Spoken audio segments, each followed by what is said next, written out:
आप देख रहे हैं जेटी न्यूज, सब पे नज़र, सबकी खबर। रात के 8 सवा 8 बजे के आसपास एक सूचना प्राप्त हुई थी कि बुद्धा कॉलोनी थाना अंतर्गत एक मोहल्ला है मंदिरी, बापू नगर मंदिरी, वहाँ पर एक लड़के की हत्या कर दी गई है गोली मारकर।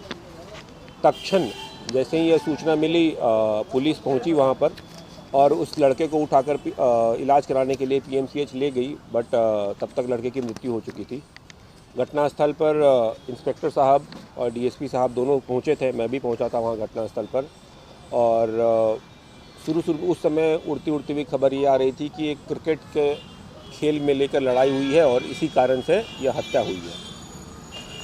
हम लोगों ने उसे फिर से देखना शुरू किया, सीसीटीवी फुटेज देखा तो समझ में आया कि एक स्कूटी है जिसमें 3 लड़के हैं जो वहाँ से घटनास्थल से भागते हुए नजर आए हैं। उसमें से एक लड़के की पहचान हुई सबसे पहले, जिसका नाम मानस कुमार था, जो कि वहीं का रहने वाला था। जब उसकी गिरफ्तारी हुई तो उसने सारा का सारा बात बताया। घटना कुछ यूँ है कि जो मृतक है और जो घटना करने वाले लोग हैं सब एक ही क्षेत्र के, एक ही मोहल्ले के रहने वाले हैं। सभी एक तरह से आपस में दोस्त ही रहे हैं। 11 तारीख को दुर्गा पूजा तीसरी चौथी पूजा थी, उसमें ये लोग क्रिकेट खेलने गए थे गांधी मैदान में, जहां पर आपस में ही दोस्तों के बीच में लड़ाई हो गई थी, जिसमें मृतक ने अभियुक्त पक्ष के एक लड़के को 2-3 थप्पड़ मार दिया था। इससे गुस्सा होकर जो अभियुक्त पक्ष है वो 8-10 लड़कों को लेकर मृतक के घर पर आया था और उसको खींचकर उस समय मारपीट भी की गई थी।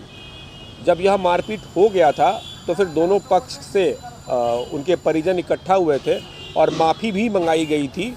और माफ़ी मांग लेने के बाद इन लोगों ने मामले को रफा दफा कर दिया था। पुलिस को इसके बारे में कोई जानकारी नहीं दी थी। लेकिन जो मृतक पक्ष है उसके पिताजी के द्वारा किसी तरीके से, जो ये लोग बता रहे हैं कि एक मैसेज आ रहा था कि तुम्हारे बेटे को देख लेंगे, तुम्हारे बेटे को देख लेंगे, तुम्हारे बेटे को देख लेंगे।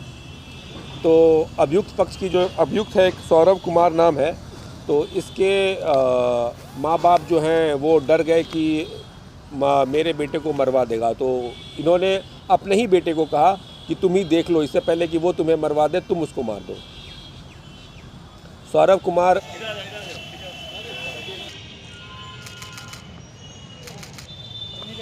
कोणती एक मारले